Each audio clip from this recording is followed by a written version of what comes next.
नमस्कार दोस्तों, स्वागत है आपके YouTube channel top trending GK में। इस वीडियो में देखने वाले हैं दिल्ली पुलिस कांस्टेबल एग्ज़ाम 2023 जो 21 नवंबर को कंडक्ट हुआ है। 21 नवंबर की फर्स्ट और सेकंड शिफ्ट में पूछ के जीके, साइंस और करंट अफेयर्स के 85 सवाल मिले हैं। 100 में से 85 एग्जैक्ट सवाल एक्स्ट्रा फैक्ट सहित कवर करने वाले हैं। थर्ड शिफ्ट का वीडियो नहीं आ पाएगा, तो दोनों ही शिफ्टों के 21 नवंबर के देखते हैं एक एक करके। और पीडीएफ फाइल आपको कल मॉर्निंग में दोनों ही शिफ्ट की एक साथ टेलीग्राम चैनल पर मिल जाएगी। न्यू कैंडिडेट जो टेलीग्राम से नहीं जुड़े हैं, लिंक डिस्क्रिप्शन बॉक्स में है, या फिर डायरेक्ट टेलीग्राम में आपको सर्च करना है @trendgk, वहाँ से आप ज्वाइन हो सकते हो। तो देखिएगा यहाँ पर 21 नवंबर फर्स्ट शिफ्ट, और लास्ट में कमेंट सेक्शन बताना आपने कितने सवाल यहाँ से जीके के करेक्ट हो पा रहे हैं। यूबी लाकपी किस राज्य का पारंपरिक खेल है? यूबी लाकपी है दोस्तों मणिपुर में। मणिपुर में ये जो ट्रेडिशनल गेम है, ये नारियल का उपयोग करके खेला जाने वाला एक 7 खिलाड़ी मणिपुर में जो नारियल का उपयोग करके खेला जाता है, यूबी लाकपी इस स्पोर्ट का नाम है। और ये एक तरीके से फुटबॉल का ही रूप है, जैसे यहाँ पर मणिपुरी रग्बी भी आप कह सकते हो। मणिपुर में बोट रेस वाला जो गेम है ना, उसको यांग तनाबा कहा जाता है। तो यांग तनाबा ये भी मणिपुर में है। और कुश्ती रेसलिंग में मणिपुर को कहा जाता है मुकना। मुकना है ये भी मणिपुर का। और दोस्तों एक प्रीवियस एसएससी एग्जाम में पूछा हुआ सवाल है कि सागोल कांगजेई जो मणिपुर का एक पारंपरिक खेल है, वो किस गेम का मिलता जुलता रूप है? तो पोलो गेम है एक तरीके से वो। सागोल कांगजेई ये भी मणिपुर का है, पोलो गेम। और नारियल का उपयोग करके यूबी लाख भी खेला जाता है, जो एक फुटबॉल या फिर रग्बी गेम है। नेक्स्ट अपना सवाल है सवाल नंबर 2। भारत में पहली सीमेंट फैक्ट्री कौन सी है? तो ये जो फर्स्ट शिफ्ट है ना, इसमें लगभग 43 के आसपास सवाल मिले हैं। सेकंड शिफ्ट में भी लगभग 41-40 के आसपास सवाल देखेंगे। आगे बढ़े उससे पहले टेक्स्ट बुक की हेपी और डील देख लेते हैं। न्यू कैंडिडेट जो मॉक टेस्ट नहीं लगाते हैं, कम्पिटिटिव एग्जाम्स की तैयारी तो करते हैं, लेकिन मॉक टेस्ट के कारण उनका सिलेक्शन नहीं हो पाता है, क्योंकि उनकी प्रैक्टिस नहीं है। टाइम मैनेजमेंट एग्जाम में वो बेहतर नहीं कर पाते हैं। तो मॉक टेस्ट बहुत ज़्यादा जरूरी है स्मार्ट वे के तौर पर, और इसके लिए टेक्स्ट बुक सबसे बेहतरीन प्लेटफॉर्म है। अभी यहाँ पर जो हेपी और डील चल रही है, इसमें आप टीटीजी के कूपन कोड यूज़ करके टेक्स्ट बुक पास प्रो को 449 रुपये में इस डील को ग्रैब कर सकते हो। पास प्रो का मतलब जो भी एग्जाम है उसके प्रीवियस ईयर के पेपर आप मॉक फॉर्म में अटेम्प्ट कर पाएंगे। यानी एग्जाम से पहले आपका प्रीवियस ईयर के पेपर लगाने का जो एक्सपीरियंस रहेगा, एग्जाम देने से पहले आपका जितना एग्जाम दे पाएंगे अनुभव के तौर पर मॉक टेस्ट के रूप में उनका एनालिसिस कर पाएंगे, गलतियों में सुधार कर पाएंगे, वही आपको सिलेक्शन दिलाता है। और टेक्स्ट बुक पास का मतलब है एक बार पास दे रही है ना, जो भी एक वर्ष में एग्जाम आए, चाहे रेलवे का आए, एसएससी का आए, बैंकिंग का आए, आप वहाँ पर फ्री में पास दे पाएंगे। एक बार पास दे लिया, जो भी एग्जाम आए उनके मॉक टेस्ट आप दे पाएंगे। और वो भी पास प्रो में प्रीवियस ईयर के पेपर सहित आप मॉक टेस्ट दे सकते हो टेक्स्ट बुक में।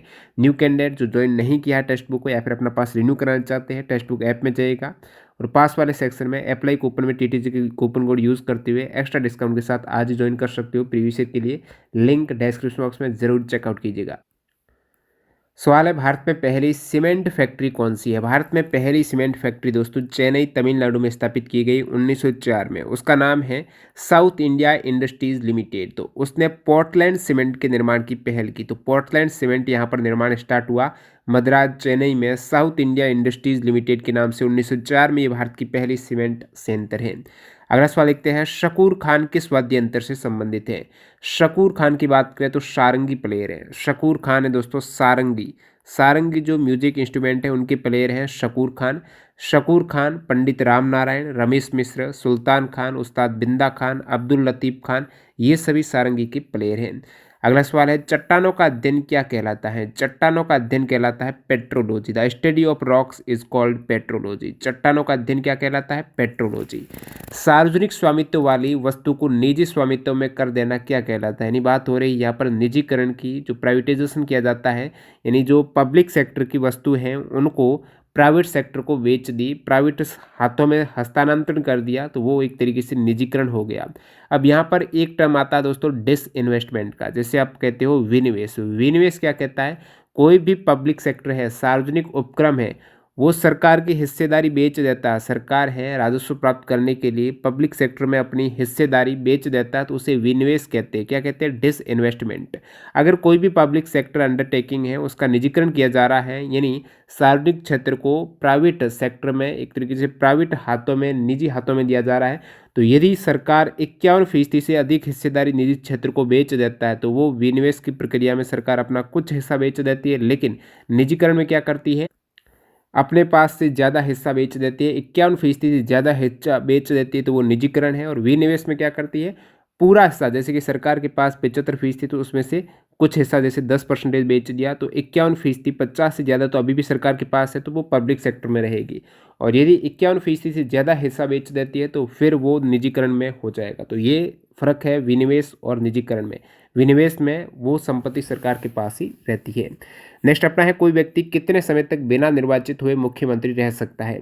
तो बिना निर्वाचित हुए यानी एमएलए वो नहीं बन पाता है, विधानसभा सदस्य नहीं बन पाता है, उस केस में भी वो 6 मंथ तक मुख्यमंत्री रह सकते हैं। 6 मंथ में उनको दोबारा बाई इलेक्शन के जरिए निर्वाचित होना अनिवार्य है। एक व्यक्ति जो विधानमंडल का सदस्य नहीं है मुख्यमंत्री माना जा सकता है, बशर्ते ये कि अपनी नियुक्ति की तारीख से 6 महीने के भीतर राज्य विधानमंडल के लिए वो निर्वाचित हो जाए। कौन सी संघीय व्यवस्था की विशेषता नहीं है।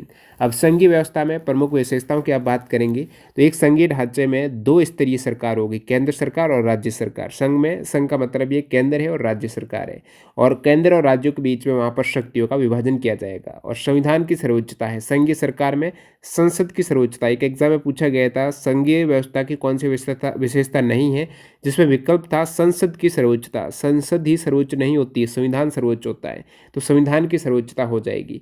स्वतंत्र न्यायपालिका है, ये प्रमुख संघीय व्यवस्था की विशेषताएं हैं। महाबोधि विहार या महाबोधि मंदिर कहाँ पर है। महाबोधि विहार या महाबोधि मंदिर है दोस्तों बोध गया बिहार में। महाबोधि विहार बोध गया बिहार में, ये वही जगह है जहाँ पर गौतम बुद्ध को ज्ञान की प्राप्ति हुई थी 6ठी शताब्दी में। और यूनेस्को ने इसे 2002 में विश्व धरोहर सूची में शामिल किया है। सर्व शिक्षा अभियान किस आर्टिकल में वर्णित है। सर्व शिक्षा अभियान की बात करें एसएसए की सर्व शिक्षा अभियान, तो अटल बिहारी वाजपेयी की सरकार में 2001 में ये सर्व शिक्षा अभियान आया था। और ये दोस्तों इसका उद्देश्य है 6 से 14 वर्ष की आयु के बच्चों के लिए मौलिक अधिकार के रूप में अनिवार्य और मुक्त शिक्षा का वादा करना। यानी आर्टिकल 21A में एक तरीके से सर्व शिक्षा अभियान का उद्देश्य है जो प्रारंभिक शिक्षा के सार्वभौमिकरण को ये जोर देता है। 2001 में सर्व शिक्षा अभियान आया है और इसीलिए 86 कॉन्स्टिट्यूशन अमेंडमेंट 2002 लाया गया। इसको लीगल दर्जा देने के लिए सर्व शिक्षा अभियान को 21A बाद में लाया गया, उससे पहले आर्टिकल 45 में था। हरित क्रांति से लाभान्वित होने वाली फसल कौन सी है। हरित क्रांति में सबसे ज़्यादा लाभान्वित होने वाली 2 फसलें हैं, गेहूं और चावल, और सबसे अधिक है गेहूं। इसके अतिरिक्त ज्वार बाजरा मक्का, ये प्रमुख फसलें हैं जो हरित क्रांति से लाभान्वित हुई है। गेहूं चावल ज्वार बाजरा और मक्का, ध्यान रखिएगा। हरित क्रांति की जब भी बात आए तो आप कहेंगे भारत में इसकी शुरुआत 1965 के आसपास हुई और विश्व में इसकी शुरुआत 1960 में हो गई थी। नॉर्मन बोरलॉग है हरित क्रांति के जनक। और फिर हरित क्रांति की और बात करूँ तो इसकी शुरुआत मैक्सिको से हुई है, पहला देश जहाँ से शुरुआत हुई मैक्सिको से। भारत में इसका जनक है MS स्वामीनाथन। और आगे एक सवाल पूछा जाएगा HYV की फुल फॉर्म क्या, तो हाई हील्ड वेराइटीज हो जाएगी। जो उच्च उपज देने वाली किस्मों को यहाँ पर विकसित किया गया है इसी हरित क्रांति में।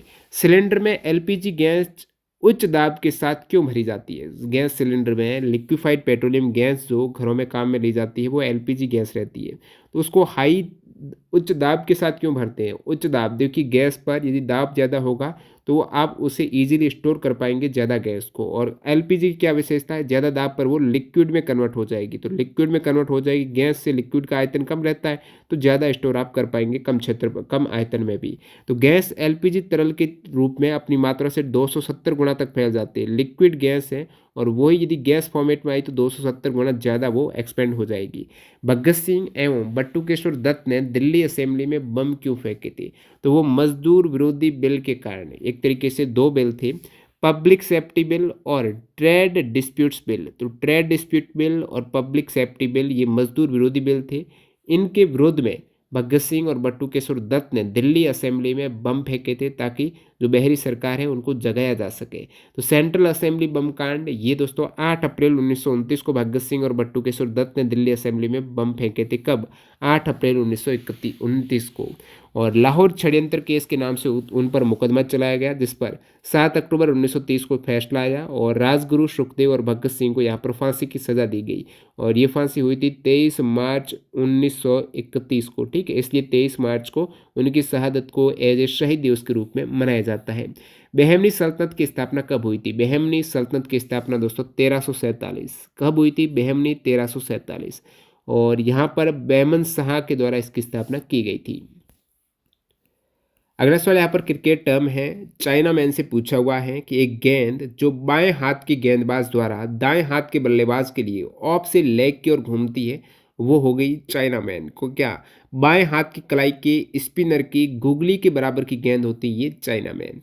नेक्स्ट अपना है स्थायी बंदोबस्त किन के मध्य समझौता था। स्थायी बंदोबस्त था ये, एक तो ईस्ट इंडिया कंपनी, सामने थे बंगाल के जमींदार, तो इनके मध्य एग्रीमेंट हुए, जमींदारों के मध्य, बंगाल के जमींदार और ईस्ट इंडिया कंपनी के मध्य ये स्थायी बंदोबस्त है। ये एक कर वसूलने से संबंधित स्थायी व्यवस्था हेतु समझौता था कि किस टाइप से टैक्स वसूला जाए, एक ऐसी स्थायी व्यवस्था कर दी। तो बंगाल में जब स्थायी बंदोबस्त कब लागू हुई, 1793 में। उस समय बंगाल में कौन था गवर्नर, तो वो था कॉर्नवालिस। तो कॉर्नवालिस के द्वारा स्थायी बंदोबस्त को लागू किया गया, ये ध्यान रखना। 1793 में किया गया स्थायी बंदोबस्त। बंगाल, बिहार, उड़ीसा, यूपी, उत्तर कर्नाटक में लागू की गई। और आपको पूछ ले रेतवाड़ी कृषि व्यवस्था, तो ये टॉमस मुनरो ने की थी। और रेत का अर्थ होता है किसान, और किसानों को यहाँ पर भूमि का मालिकाना हक दिया गया। इजारेदारी प्रथा 1772 में वॉरेन हेस्टिंग्स ने लागू की।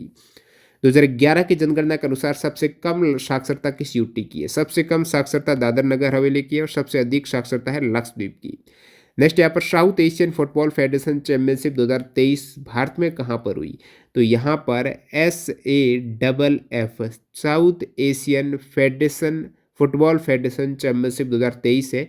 ये बेंगलोर कर्नाटक में हुई है, जिसमें बेस्ट प्लेयर का अवार्ड दिया गया सुनील छेत्री को और हाईएस्ट गोल थे सुनील छेत्री के। फेयर प्ले अवार्ड नेपाल को दिया गया, विजेता इसमें भारत रहा, उप विजेता कुवैत रहा। SAFF जो साउथ एशियन फुटबॉल फेडरेशन की शुरुआत जो हुआ है, पहला इवेंट 1993 में हुआ, तो 2023 में बेंगलोर कर्नाटक में भारत यहाँ पर विजयी रहा। जीडीपी का सबसे अच्छा घटक किसको माना जाता है, तो जीडीपी का सबसे अच्छा घटक की बात करें तो आप विकल्प क्या थे बताना। बाकी सकल घरेलू उत्पाद की ये सभी फैक्टर है, उपभोग, सकल निवेश, सरकारी खर्च, निर्यात माइनस आयात, ये पूरी जीडीपी है। एक वर्ष में कितना प्रोडक्शन होता है या सर्विस होते हैं, उनका टोटल मूल्य उस देश की सीमा के भीतर। निम्न में से किसकी शक्ति सिर्फ विधानसभा के पास है।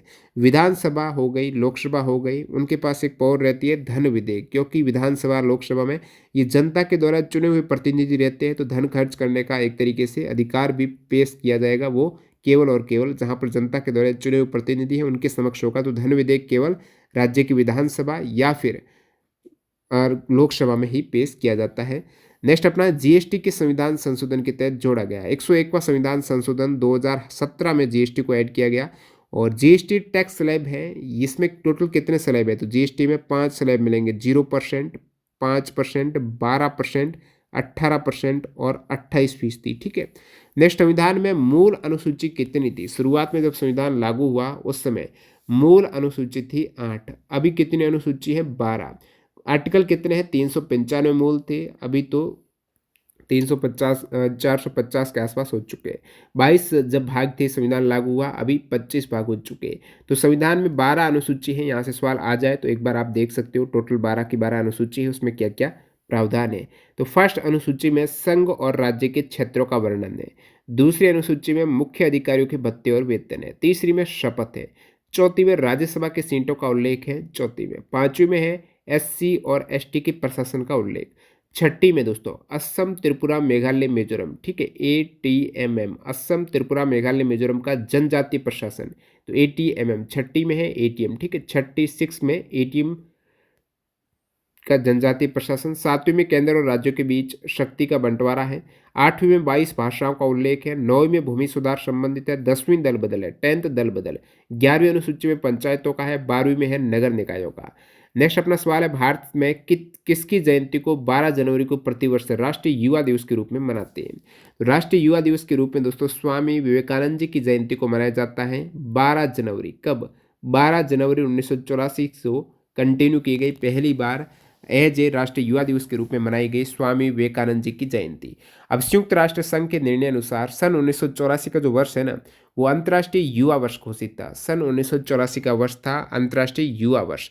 और ध्यान रखना 12 जनवरी को राष्ट्रीय युवा दिवस मनाया जाता है। कब, 12 जनवरी को। ठीक है, जैसे ही आप किशोर होते हो नहीं, किशोर होने की उम्र जो 12 से 13 वर्ष से स्टार्ट हो जाती है, तो वहीं से युवा दिवस की शुरुआत 12 जनवरी से होती है।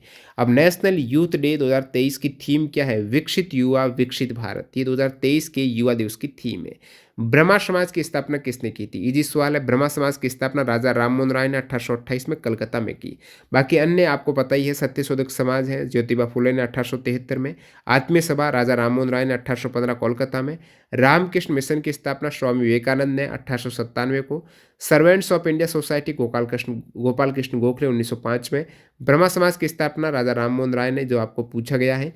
धर्म समाज की स्थापना राधाकांत देव ने 1829 में कलकत्ता में, और आर्य समाज है दयानंद सरस्वती ने 1875 में, एशियाटिक सोसाइटी विलियम जोन्स ने 1784, तत्वबोधिनी सभा देवेंद्र नाथ 1839 है, वेद समाज केशव चंद्र सेन 1864, प्रार्थना समाज आत्मारंग पांडुरंग महादेव गोविंद रनाडे, इन्होंने 1867 में जो प्रार्थना समाज है वो मुंबई में स्थापित किया। अनटचेबल उपन्यास के ऑथर कौन है? अनटचेबल उपन्यास के ऑथर है दोस्तों मुल्क राज आनंद, 1935 में पब्लिश हुआ मुल्क राज आनंद का उपन्यास है अनटचेबल।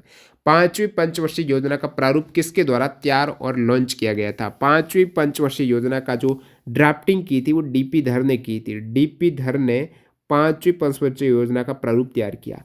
प्रथम पंचवर्षीय योजना की बात करें तो हेरोड डोमन मॉडल पर आधारित योजना है, और के एन राज ने इस योजना को एक तरीके से वास्तुकार के रूप में जानते हैं। प्रथम पंचवर्षीय योजना के वास्तुकार हैं के एन राज, हेरोड डोमर मॉडल पर आधारित है। सेकेंड पंचवर्षीय योजना महालनोबिस मॉडल पर आधारित है। आठवीं पंचवर्षीय योजना मानव मॉडल पर आधारित है। आठवीं पंचवर्षीय योजना में ही निजीकरण, उदारीकरण और वैश्वीकरण की शुरुआत हुई थी, ये 1991 में। नेक्स्ट अपना है एफडीआई की फुल फॉर्म क्या है? तो फॉरेन डायरेक्ट इन्वेस्टमेंट। उत्तरी मैदान का पश्चिमी भाग क्या कहलाता है? उत्तरी मैदान के पश्चिमी भाग को पंजाब का मैदान कहा जाता है। उसकी नदी से संबंधित था तो सिंधु नदी है। यहाँ पर उत्तरी मैदान का पश्चिमी भाग है, ये सिंधु नदी का भाग है एक तरीके से। उत्तरी मैदानों को सिंधु गंगा का मैदान भी कहा जाता है। अर्थशास्त्र के लेखक कौन है? अर्थशास्त्र के लेखक है दोस्तों कौटिल्य। यदि ऑप्शन में कौटिल्य नहीं था तो विष्णुगुप्त मिलेगा, विष्णुगुप्त नहीं मिलेगा तो चाणक्य मिलेगा, क्योंकि एक ही नाम है। कौटिल्य को ही विष्णुगुप्त कहा जाता है, विष्णुगुप्त को ही चाणक्य कहा जाता है। तो विष्णुगुप्त, चाणक्य और कौटिल्य ये अर्थशास्त्र के उत्तर हैं, लेखक हैं। आपको पूछ ले बुद्ध चरितम के लेखक कौन है? तो वो अश्वघोष है। अष्टाध्यायी की कौन है? पाणिनि है। मुद्रा राक्षस के विशाख दत्त है। गीत गोविंद के जयदेव है। रामायण की कौन है? वाल्मीकि। महाभारत के वेद व्यास। विक्रमांग चरित के बेलहन है पृथ्वीराज रासो चंद्रबरदय। राजतरंगिणी कलहण अर्थशास्त्र के चाणक्य या फिर विष्णुगुप्त कौटिल्य। हरचरित और कादम्बरी के बाणभट्ट है, ठीक है, कादम्बरी हरचरित के बाणभट्ट। महाभाष्य के पतंजलि है। नागानंदा, रत्नावली और प्रियदर्शिका के हर्षवर्धन है। नेक्स्ट अपना सवाल है राज्य सभी बालकों के लिए 6 वर्ष की आयु पूरी करने तक प्रारंभिक बाल्यावस्था देखरेख और शिक्षा देने के लिए उपबंध करने का प्रयास करेगा। आर्टिकल 45 के बारे में वर्णन है। 45 को संशोधित किया गया है 86th कॉन्स्टिट्यूशन अमेंडमेंट 2002 में।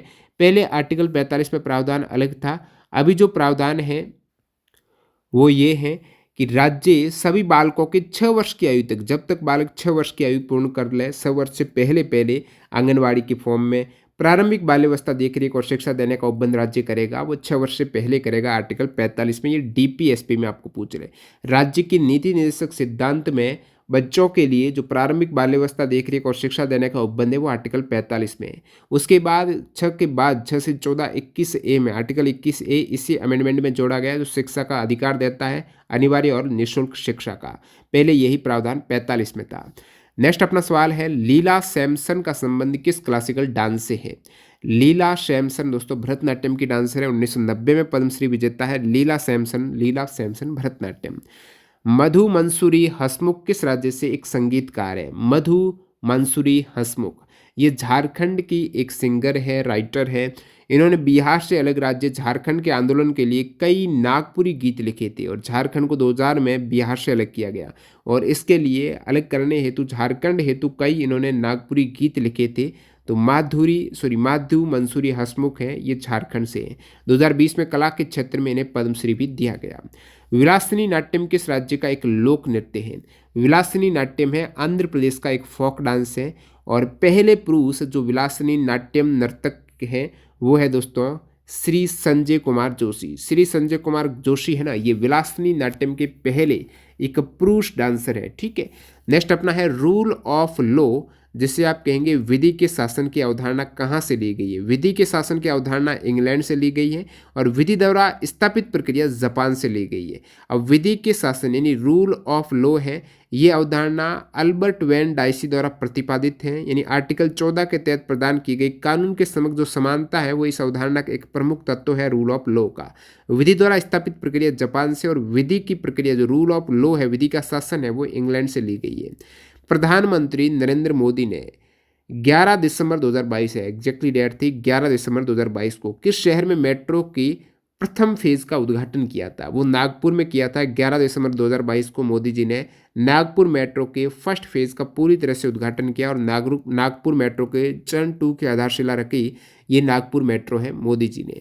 मानव विकास सूचकांक 2021 में भारत की रैंक क्या रही। मानव विकास सूचकांक 2021 में भारत की रैंक रही 132वीं। अब देखिए मानव विकास सूचकांक 2020 में भारत की रैंक थी 131वीं और 2021 में रही है 132वीं। मानव विकास सूचकांक से संबंधित इन फैक्ट से बार बार सवाल पूछे जाते हैं। 189 देशों में से भारत की रैंक है। फर्स्ट रैंक रही है स्विट्जरलैंड की, उसके बाद सेकेंड नॉर्वे है, थर्ड आइसलैंड है।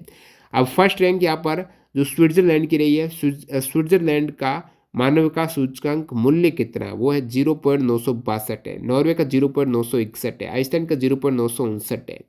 अब यहाँ पर भारत की इस सूचकांक के अकॉर्डिंग जीवन प्रत्याशा है, एवरेज आयु है वो 67.2 वर्ष है और भारत में स्कूली शिक्षा के अपेक्षित वर्ष है लगभग 12 वर्ष है। और नेक्स्ट यहाँ पर बात करें एचडीआई, ये रिपोर्ट कौन जारी करता है, यूनाइटेड नेशंस डेवलपमेंट प्रोग्राम करता है। और भारत की जो रैंक रही है 132वीं, उसमें भारत किस कैटेगरी में रखा गया, कितना एचडीआई वैल्यू है, तो भारत की एचडीआई वैल्यू है 0.633 और भारत मध्यम मानव विकास श्रेणी में रखा गया है।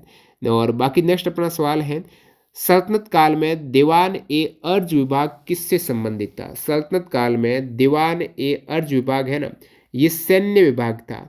इस विभाग की स्थापना गयासुद्दीन बलबन ने की थी। तो दीवान ए अर्ज विभाग ये एक सैन्य विभाग था।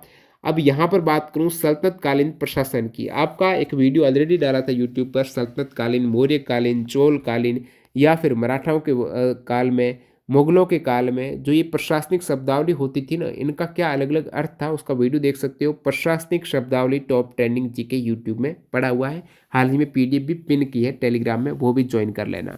अब सल्तनत कालीन प्रशासन में आप देखेंगे सुल्तान की उपाधि तुर्की शासकों के द्वारा प्रारंभ की गई थी। महमूद गजनवी सुल्तान की उपाधि धारण करने वाला पहला शासक था। साम्राज्य का प्रमुख कहा जाता था सुल्तान। इक्ता का प्रमुख को इक्तेदार, शिक का प्रमुख को सिकदार, प्रगना का प्रमुख को आमिल कहा जाता था, ग्राम का प्रमुख मुकदम या चौधरी कहलाता था। आपको जो सवाल पूछा गया है ना, आरिज ए मुमालिक जो सैन्य विभाग का प्रमुख है ना, इसे आरिज ए मुमालिक दीवान ए अर्ज भी कहा जाता है। दीवान ए अर्ज या फिर आरिज ए मुमालिक ये सैन्य विभाग का प्रमुख है। इंशा ए मुमालिक पत्राचार विभाग का प्रधान। इंशा ए मुमालिक, इंशा है पत्राचार। आरिज ए मुमालिक, आरिज अर्ज किया है सेना से, इंशा रखी है पत्राचार। पत्र व्यवहार में आपकी इच्छा रहती है ना, कोई भी पत्र लिखने की तो इच्छा रहती थी लेटर लिखने की। रसालत ए मुमालिक, रसालत है तो वो विदेश विभाग का है। अब रसालत है तो विदेश विभाग, विदेशों में घूमने से अन्न लीजिएगा, रस लीजिएगा। रसालत ए मुमालिक विदेश विभाग। मुस्तोफी ए मुमालिक राज्य व्यय की जांच करना। मुशरिफ ए मुमालिक राज्य आय की जांच करना। बारिद ए मुमालिक गुप्तचर विभाग का प्रधान था, बारिद है। बारूद तो गुप्त ही होता है, बारिद। काजी उल कुजात न्याय विभाग का, न्याय विभाग का काजी, इस पहले भी एक वीडियो में बताया था, काजी न्याय विभाग का प्रमुख को काजी बोलते थे। सद्र उस सुदूर धार्मिक विभाग, ये सद्र उस सुदूर है, कद्र कीजिएगा, धर्म की कदर करो, सद्र करो। सुदूर जो धर्म है बहुत दूर है, आप पहुंच नहीं सकते हो, इतना बड़ा धर्म है। धार्मिक विभाग है सद्रे उस सुदूर। दीवान ए खैरात निःशुल्क कार्य करने वाला विभाग। खैरात में आए हो क्या, निःशुल्क काम खैरात में। शर ए जहांदार शाही अंगरक्षक होता था। अमीर ए हाजिब शाही गृहस्थी का रखरखाव करने वाला, शाही गृहस्थी का रखरखाव अमीर ए हाजिब। अमीर ए दर महल का व्यवस्थापक। मुफ्ती धर्म की व्याख्या करने वाला। मुशरिफ किसानों से भूमि कर लेने वाला मुशरिफ था। वफ, वफ वह भूमि जो धार्मिक कार्यों के लिए सुरक्षित कर दी गई हो। मेमार इमारतों का निर्माण करने वाले को मेमार कहते थे। दीवान ए एरिज जो सैन्य विभाग था। और इस टाइप से सवाल आपको पूछे हैं। 10 सर एक खेल के ऊपर था एक सिपहलार। 10 सिपहलार के ऊपर था एक अमीर। 10 अमीर के ऊपर एक मलिक। 10 मलिक के ऊपर एक खान होता था। नेक्स्ट है असम का शुक्रेश्वर मंदिर किसको समर्पित है। असम का शुक्रेश्वर मंदिर है ना, ये भगवान शिव को समर्पित मंदिर है जो ब्रह्मपुत्र नदी के दक्षिण तट पर शुक्रेश्वर या एटाखुली पहाड़ी पर स्थित है और प्रामाता सिंघा द्वारा निर्मित है। असम का शुक्रेश्वर मंदिर भगवान शिव को समर्पित है। 2011 की जनगणना के अनुसार सर्वाधिक लिंगानुपात किस यूटी का। सबसे अधिक लिंगानुपात सेक्स रेशियो है वो पुदुचेरी का है। सबसे अधिक लिंगानुपात पुदुचेरी का 137 है। सबसे कम लिंगानुपात है दमन दीव का 618 और सबसे अधिक लिंगानुपात वाला राज्य केरल है, 1084 है। भारत का लिंगानुपात 943 है। नेक्स्ट अपना देखते हैं कोशिका सतह की जांच किस प्रकार की माइक्रोस्कोप से करते हैं। तो दो प्रकार की इलेक्ट्रॉन माइक्रोस्कोपी रहती है, ट्रांसमिशन और स्कैनिंग। तो इलेक्ट्रॉन माइक्रोस्कोप से करते हैं। ऋग्वैदिक काल में सबसे कम किस देवता का वर्णन है। ऋग्वैदिक काल में सबसे कम इस विकल्प में प्रजापति का विवरण है, इंद्र का मिलेगा, विष्णु का मिलेगा, अग्नि का। सबसे अधिक वर्णन आपको अग्नि का मिलेगा। मणिपुरी नृत्य से कौन संबंधित है। मणिपुरी नृत्य से गुरु विपिन सिंह का नाम आता है, राजा भागचंद्र, रविंद्रनाथ टैगोर, नैना, सुवर्णा रंजना, ये सभी है। अलीगढ़ मुस्लिम यूनिवर्सिटी की स्थापना किसने की। सर सैयद अहमद खान ने की है। इसे 1875 में सबसे पहले मोमडन एंग्लो ओरिएंटल कॉलेज के नाम से स्थापित किया गया था और ये अलीगढ़ मुस्लिम यूनिवर्सिटी बना 1920 में। जैविक और अजैविक घटक से सवाल था। जैविक घटक कौन से होते हैं। जो जीवित प्राणी होते हैं वो जैविक है।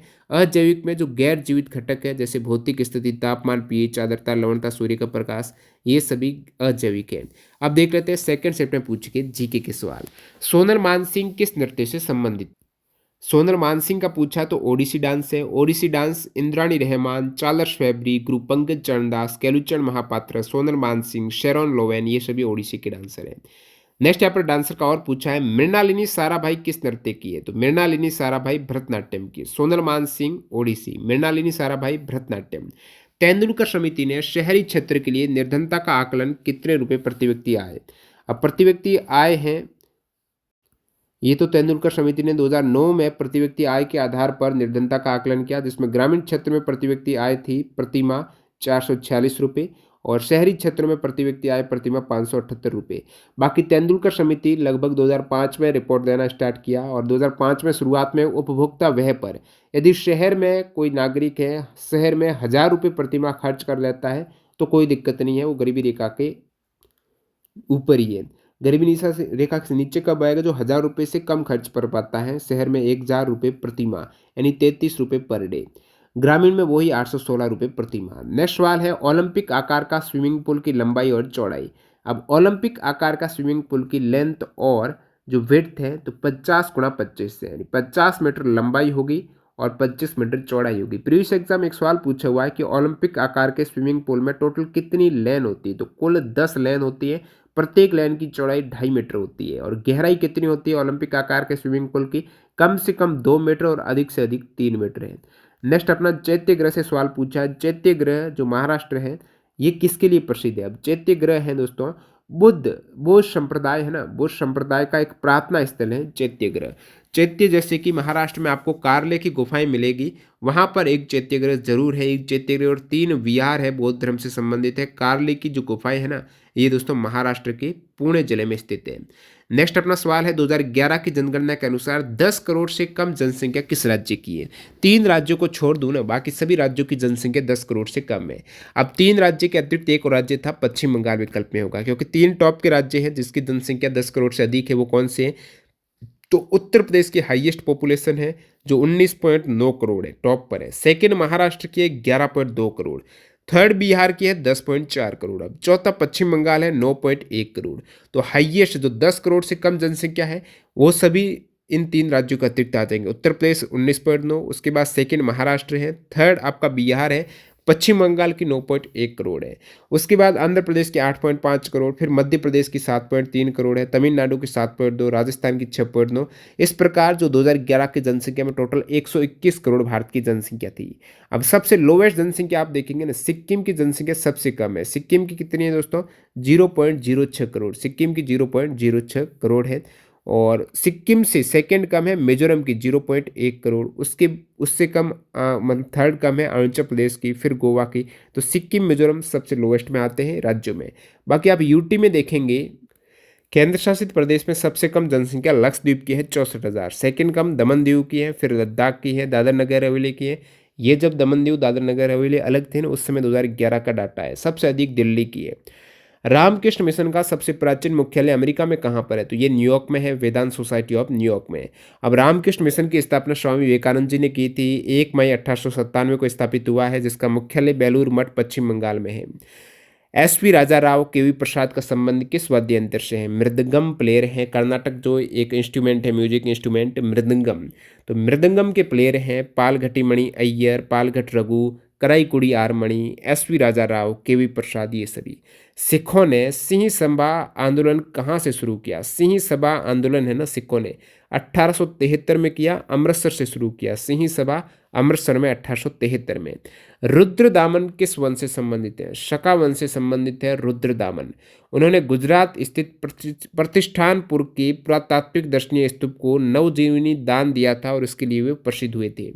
अनुच्छेद 213 और 123 किससे संबंधित है? दोनों ही अनुच्छेद अध्यादेश जारी करने से संबंधित है, यानी अस्थायी जो कानून बना दिया जाए अध्यादेश है। जब कोई भी जैसे संसद में लोकसभा राज्यसभा जो सत्र में नहीं होती है, उस केस में राष्ट्रपति है वो अध्यादेश ला सकता है, अस्थायी कोई एक्ट पारित कर सकता है। इसी प्रकार राज्य में भी जब विधानसभा सत्र में नहीं होती है तो राज्यपाल अध्यादेश ला सकते हैं। तो अध्यादेश राज्य में आर्टिकल 213 के तहत, और जो राष्ट्र में अपना देश में राष्ट्रपति अध्यादेश लाते हैं वो 123 के तहत। अध्यादेश जारी करने की शक्ति राष्ट्रपति के पास आर्टिकल 123 और राज्यपाल के साथ 213। तो 1 2 3 राष्ट्रपति है, 2 1 3 राज्यपाल है। आगे सवाल भी पूछा है ना कि राज्यपाल का अध्यादेश से संबंधित अनुच्छेद कौन सा है? तो भारतीय संविधान का आर्टिकल 213 राज्य के गवर्नर को ये अधिकार प्रदान करता है, यानी राज्यपाल को, कि वह विधायिका सभा सत्र के अवकाश के दौरान अध्यादेश प्रकट कर सकता है। अध्यादेश प्रकट करने की शक्ति सीमित है और इसे स्वीकृत प्राप्त करने के लिए प्रत्येक अध्यादेश को राष्ट्रपति के समीक्षण के लिए प्रस्तुत किया जाना चाहिए। अगर स्वीकृति नहीं होती है तो ये अध्यादेश सभा के पुनर्संघ के बाद उस समय समाप्त हो जाएगा जब 6 हफ्ते तक समय गुजर जाए। जब सत्र में आएगा सत्र, तो उस केस में 6 हफ्ते के भीतर वो पास होना जरूरी है। 1889 में कांग्रेस अधिवेशन को किस महिला ने संबोधित किया? तो 1889-90 में कांग्रेस महिला ने जो पहली बार संबोधित किया है वो है कादम्बिनी गांगुली। आपको पूछ लें, कादम्बिनी गांगुली है ना, ये ग्रेजुएट होने वाली ब्रिटिश साम्राज्य की पहली बीए स्नातक थी। स्नातक होने वाली प्रथम महिला थी कादम्बिनी गांगुली। और 1890 में जो सत्र हुआ था कांग्रेस अधिवेशन, कादम्बिनी गांगुली ने उसको संबोधित किया था। नेक्स्ट अपना सवाल देखते हैं, विजय स्तंभ किसने बनाया था? विजय स्तंभ है ये दोस्तों राणा कुंभा ने बनाया था। राजस्थान के चित्तौड़गढ़ में ये स्तंभ है। राणा कुंभा ने एक युद्ध लड़ा था सारंगपुर का, तो सारंगपुर की लड़ाई राणा कुंभा ने जीत ली थी और इस जीत की स्मृति में इन्होंने 1440 से 48 के भीतर मेवाड़ नरेश राणा कुंभा ने विजय स्तंभ बनाया राजस्थान की चित्तौड़गढ़ में। HYV हाई हील्ड वेराइटी है जो काम में ली गई थी हरित क्रांति के दरमियान। 1914 में हनुमान व्यापन प्रसारक मंडल की स्थापना कहाँ पर की गई? 1914 में हनुमान व्यायाम प्रसारक मंडल की स्थापना, तो हनुमान व्यायाम प्रसारक मंडल की स्थापना 1914 में अमरावती में की गई। कहाँ पर की गई दोस्तों? अमरावती में की गई। अब यहाँ पर जब 1914 में स्थापना की गई थी तो इसका नाम था हनुमान क्लब के रूप में स्थापना की गई थी। 2 वैद्य बंधु थे, अनंत कृष्ण और अंबादास कृष्ण के द्वारा इसकी स्थापना की गई थी। नेक्स्ट सवाल देखते हैं, प्रधानमंत्री रोजगार योजना की शुरुआत कब की गई? पीएम रोजगार योजना की शुरुआत है वो 1993 में की गई। प्रधानमंत्री रोजगार योजना के तहत 15% तक की सब्सिडी मिलती है। अधिकतम सब्सिडी 7500 रुपये तक दी जाती है। पूर्वोत्तर के राज्यों के लिए 15,000 रुपये सब्सिडी है। और व्यवसाय, बिजनेस या फिर सेवा क्षेत्र के लिए लोन भी दिया जाता है 1 लाख रुपये तक का। औद्योगिक क्षेत्र के लिए 2 लाख रुपये तक का लोन दिया जाता है बिना गारंटी के। इसमें भी आरक्षण है प्रधानमंत्री रोजगार योजना में। अनुसूचित जाति और जनजाति SC ST के लिए 22.5 है और पिछड़ी जाति के लिए 27% है।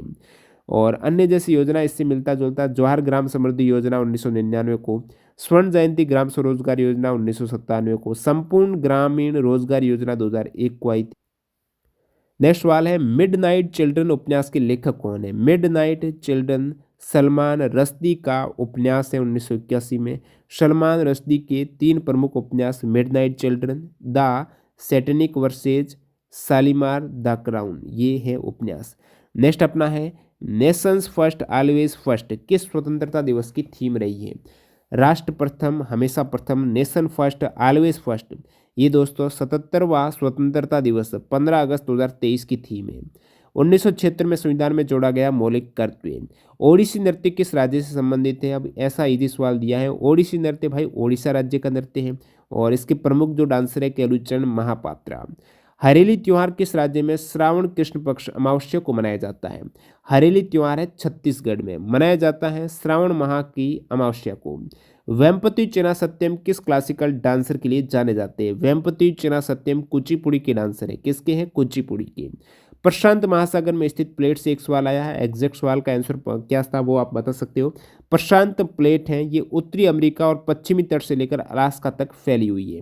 भारत के संविधान में संशोधन करने की शक्ति किसे प्राप्त है? तो कोई भी संविधान में अमेंडमेंट है कानून के जरिए किया जाता है, विधेयक जो आएगा बिल पास होगा फिर वो एक्ट बनेगा, अधिनियम बनेगा, तो ये संसद के पास शक्ति है। आर्टिकल 368 के तहत है वो संविधान में संशोधन हो सकता है। इसमें भी शर्त है मौलिक अधिकार में कुछ भी छेड़छाड़ नहीं होनी चाहिए, कोई भी अमेंडमेंट करे तो मौलिक अधिकार का ध्यान में रखना है और साथ ही साथ डीपीएसपी का भी ध्यान में रखना है। प्रथम खेलो इंडिया शीतकालीन खेल कहाँ पर हुए? प्रथम खेलो इंडिया शीतकालीन खेल हुए दोस्तों लेह और गुलमार्ग में हुए। कहाँ पर? लेह गुलमार्ग में। 2023 में खेलो इंडिया शीतकालीन खेल सेकंड भी लेह गुलमार्ग में हुए हैं और तीसरा संस्करण है 2023 में वो केवल गुलमार्ग में हुआ है, जिसमें फर्स्ट रैंक जम्मू कश्मीर की आई है, सेकंड महाराष्ट्र की आई है, थर्ड आपकी हिमाचल प्रदेश की आई है। अगला सवाल है समुद्र के किसी ऐसे बड़े क्षेत्र या फिर पृथ्वी धरती के ऐसे बड़े क्षेत्र को क्या बोलेंगे जिनके सभी भागों में मौसम, भूगोल और निवासी जीव, पौधे और प्राणी की समानता हो? यानी यहाँ पर बायोम की बात हो रही है। बायोम के 3 प्रकार होते हैं, स्थलीय प्रकार, मीठे पानी के बायोम, समुद्री बायोम। तो बायोम यानी पेड़ पौधे पूरे समुदाय को संदर्भित करता है। पौधे और जानवरों का समुदाय है जो किसी क्षेत्र में प्राकृतिक रूप से पाए जाते हैं, वो है बायोम। ऊर्जा पिरामिड के बारे में सवाल पूछा गया था आपको। ऊर्जा पिरामिड की बात करें तो ऊर्जा का पिरामिड है ये हमेशा सीधा होता है और ऐसे होता है ऊर्जा का पिरामिड।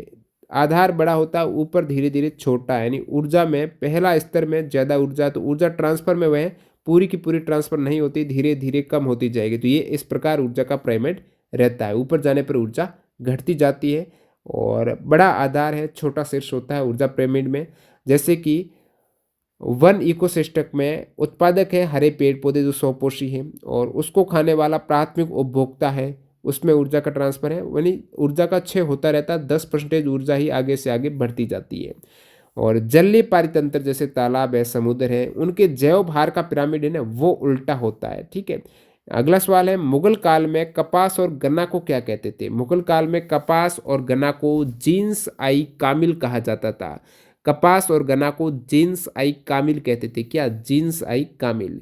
अखिल भारतीय खिलाफत समिति के सदस्य कौन थे? अखिल भारतीय खिलाफत समिति के सदस्य में मौलाना मोहम्मद अली जौहर और उनके भाई मौलाना शौकत अली, इसके अलावा डॉक्टर मुख्तार अहमद अंसारी, रईस उल मुहाजिरीन बैरिस्टर जान मोहम्मद जुनेजो, हसरत मोहानी, मौलाना अबुल कलाम आज़ाद और डॉक्टर हाकिम अजमल खान है। ये लखनऊ में एक अखिल भारतीय खिलाफत समिति इन्होंने बनाई थी। मार्च 1919 में बॉम्बे में खिलाफत समिति का गठन हुआ। अखिल भारतीय खिलाफत समिति नवंबर 1919 में दिल्ली में आयोजित हुआ। एक यहाँ पर सम्मेलन था अखिल भारतीय खिलाफत समिति का। और अखिल भारतीय खिलाफत समिति में आपको पूछ रहे खिलाफत दिवस पहले भी पूछा हुआ है, 19 मार्च 1920 को मनाया गया। नेक्स्ट 1857 की क्रांति का नेतृत्व किसने किया? दिल्ली से विशेषकर तो बहादुर शाह जफर ने नेतृत्व किया। वैसे बहादुर शाह जफर हैं ये केवल नाम मात्र के एक औपचारिक ही नेतृत्व करता थे, वास्तविक नेतृत्व वहाँ से जनरल बख्त खान ने किया था। बहादुर शाह जफर 1857 के विद्रोह में नेतृत्व करने के आरोप में ब्रिटेन जो ब्रिटिश है उन्होंने मुकदमा चलाया और रंगून भेज दिया गया, म्यांमार भेज दिया गया, जहाँ पर 1862 में उनका निधन हो गया। लखनऊ की तरफ से 1857 की क्रांति का नेतृत्व बेगम हजरत महल ने किया। दिल्ली की तरफ से बहादुर शाह जफर ने किया। कानपुर की तरफ से नाना साहिब थे। बैरकपुर से मंगल पांडे, पटना से पीर अली, बिहार या जगदीशपुर से कुंवर सिंह थे, मेरठ से कदम सिंह, बरेली से खान बहादुर, झांसी से रानी लक्ष्मीबाई ने नेतृत्व किया। टिस्को और इसको का संबंध किससे है? टिस्को और इसको है ये इस्पात बनाती हैं, ये स्टील कंपनियां हैं। टिस्को और इसको की फुल फॉर्म जैसे इसको है Indian iron and steel company, तो ये आयरन भी बनाती है स्टील भी बनाती है। इसको 1918 में स्थापित हुई है और टिस्को 1907 में स्थापित हुई है। इसको का मुख्यालय है ब्रह्मपुर आसनसोल पश्चिम बंगाल में। अब जो टिस्को है ना Tata iron and steel company, अब इसका नाम हो गया टाटा स्टील। ठीक है। टिस्को के नाम से जाने जाने वाली भारत की प्रमुख इस्पात कंपनी है। इसकी स्थापना 1907 में जमशेदपुर झारखंड में जमशेदजी टाटा और दोराबजी टाटा ने की थी। बिलियर्ड्स खिलाड़ी कौन है? बिलियर्ड्स खिलाड़ी में गीत सेठी आपकी विकल्प था, करेक्ट हो जाएगा। इसके अतिरिक्त पंकज आडवाणी बिलियर्ड्स खिलाड़ी, ध्रुव सीतवाला, रजत शर्मा, गीत सेठी, विद्या पिलाई, आदित्य मेहता, यासिन मर्चेंट, लक्की वेतनानी और सौरव कोठारी, ये सभी बिलियर्ड्स के खिलाड़ी हैं। भारत में सर्वाधिक कॉफ़ी कहाँ पर होती है? किन दो राज्यों में सर्वाधिक कॉफ़ी होती है? तो कर्नाटक और केरल में। कर्नाटक में हाईएस्ट होती है, उसके बाद केरल में, फिर तमिलनाडु में। कहाँ पर सबसे अधिक कॉफ़ी होती है? वो देश कौन सा? ब्राज़ील में सबसे अधिक होती है, उसके बाद वियतनाम में होती है। चाय उत्पादन में प्रथम राज्य असम और पश्चिम बंगाल है। हाईएस्ट टी प्रोडक्शन असम में होता है, आसाम, उसके बाद पश्चिम बंगाल में। हाईएस्ट कॉफ़ी का प्रोडक्शन कर्नाटक और केरल में होता है। देश जहाँ पर हाईएस्ट टी होती है चीन, सेकंड भारत में होती है। राज्य की नीति निर्देशक तत्वों में समाजवादी सिद्धांत कौन से हैं? डीपीएसपी में 3 प्रमुख सिद्धांत माने गए हैं। समाजवादी सिद्धांत है, एक सवाल एग्जाम में पूछा गया था डीपीएसपी का कौन सा सिद्धांत नहीं है। 3 सिद्धांत है, समाजवादी, गांधीवादी और उदार बौद्धिक सिद्धांत। समाजवादी सिद्धांत में आपको में आर्टिकल 38 देखना होगा, 39 से 41 42 43 43 और 47, ये समाजवादी सिद्धांत के हैं। समाजवादी सिद्धांत में सामाजिक और आर्थिक न्याय प्रदान करने का उद्देश्य है, कल्याणकारी राज्य की दिशा का उद्देश्य है। गांधीवादी सिद्धांत में आर्टिकल 40 जो ग्राम का गठन होता है, आर्टिकल 43 बी है, आर्टिकल 46 है, आर्टिकल 47 48, ये गांधीवादी है। उदारवादी सिद्धांत है जो समान नागरिक संहिता, आर्टिकल 44 उदारवादी है। आर्टिकल 44 समाजवादी नहीं, उदारवादी। आर्टिकल 45 उदारवादी। आर्टिकल 48 49 50 51, ये सभी उदारवादी है। नेक्स्ट है समभारिक क्या है? समभारिक में क्या होगा? परमाणु क्रमांक अलग अलग होगा और द्रव्यमान समान होगा। जैसे कि आर्गन का परमाणु क्रमांक और पोटेशियम का, कैल्शियम का अलग अलग है, लेकिन द्रव्यमान 40 40 40 समान है। दोहरी राष्ट्रीय आय कब होती है? दोहरी राष्ट्रीय आय 2 बार, जब राष्ट्रीय आय की गणना हो जाए, कोई प्रोडक्ट की गणना 2 बार हो जाए। राष्ट्रीय आय क्या होती है? किसी देश में जो भी एक वर्ष की अवधि में प्रोडक्शन हुआ है, उत्पादन हुआ है, उसका टोटल मूल्य। जैसे कि गेहूं का उत्पादन का देख लिया, टोटल मूल्य, गेहूं भारत में कितना गेहूं होता है उसका टोटल मूल्य काउंट कर लिया। जब गेहूं का उपयोग हुआ आटा में, तो आटा का भी वो डबल रेट काउंट कर रहे हैं। अब गेहूं को आटा बन गए तो आटा की भी वो रेट काउंट कर रहे हैं। गेहूं का एक बार ऑलरेडी उन्होंने काउंट कर दिया और दोबारा आटा को भी वो ऐड कर रहे हैं, तो ये दोहरा 2 बार राष्ट्रीय आय की गणना, ये एक समस्या है। नेक्स्ट है वर्षा के कारण आते हैं तो तूफान वगैरह क्या आते हैं? वर्षा के कारण विकल्प क्या आते हैं आप बताना। भारत संसदीय सिस्टम की विशेषता क्या है? संसदीय सिस्टम में क्या होता है? नाम मात्र और वास्तविक प्रमुख होते हैं, 2 प्रमुख होते हैं। दोहरी कार्यकारी प्रणाली होती है, नाम मात्र और वास्तविक है, जैसे राष्ट्रपति, प्रधानमंत्री। कार्यपालिका विधायिका का एक हिस्सा है, सामूहिक उत्तरदायित्व है, बहुमत का शासन है, राजनीतिक समरूपता है, दोहरी सदस्यता है, गोपनीयता है, ये भारतीय संसदीय सिस्टम की विशेषता है। मूल अधिकार के बारे में असत्य कथन पूछा था। अब फंडामेंटल राइट्स है, ये भाग 3 में आर्टिकल 12 से 35 तक है, मौलिक अधिकार। और भाग 3 को, मौलिक अधिकार को भारत का मैग्ना कार्टा कहा जाता है। मौलिक अधिकार देश के संविधान द्वारा गारंटी और सुरक्षा प्रदान करते हैं। ध्यान रखना, राष्ट्रीय आपातकाल के दौरान मौलिक अधिकार निलंबित किए जा सकते हैं। 6 प्रमुख मौलिक अधिकार आप देखेंगे, 6 मौलिक अधिकार। समानता का अधिकार आर्टिकल 14 से 18, 14 से 18 समानता। स्वतंत्रता का है आर्टिकल 19 से 22। और शोषण के विरुद्ध है 23 से 24। धर्म की स्वतंत्रता 25 से 28। संस्कृति और शिक्षा है 29-30। संवैधानिक उपचार है आर्टिकल 32 है। तो ये प्रमुख सवाल थे आज आपके फर्स्ट और सेकंड शिफ्ट में पूछे गए दिल्ली पुलिस कांस्टेबल एग्जाम 21 नवंबर 2023 के। अब दोस्तों आपके यहाँ पर कितने सवाल करेक्ट हो रहे हैं? बाकी आपका एग्जाम नहीं होता बताना कब एग्जाम है। लिंक डिस्क्रिप्शन बॉक्स में इसकी पीडीएफ फाइल आपको टेलीग्राम चैनल पर मिल जाएगी। न्यू कैंडिडेट जो टेक्स्ट बुक से टेस्ट सीरीज देना चाहते हैं, अभी ऑफर चल रहा है। टीटीजी के कूपन कोड टेक्स्ट बुक में इस्तेमाल करना, आपको एक्स्ट्रा डिस्काउंट मिल जाएगा। मॉक टेस्ट लगाते रहेगा, प्रैक्टिस करते रहेगा। मिलते हैं नए वीडियो में, बाय बाय।